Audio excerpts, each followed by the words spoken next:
কোন সূরা 10 বার তিলাওয়াত করলে আল্লাহ রাব্বুল আলামিন তার জন্য জান্নাতে ঘর বানিয়ে দেবেন?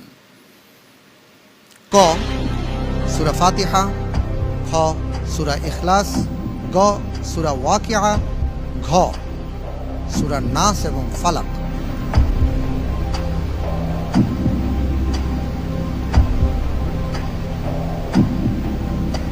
তাওয়াক্কালতু আলাল্লাহ। ইনশাআল্লাহ আমি উত্তর বেছে নিচ্ছি খ সূরা ইখলাস। লক করে দেব, ইনশাআল্লাহ তাআলা। ফ্রিজ করে দেওয়া হোক খ সূরা ইখলাস। আমরা তো জানি হাদিসের মধ্যে সূরা ইখলাসকে কোরআনে কারীমের এক তৃতীয়াংশ বলা হয়েছে।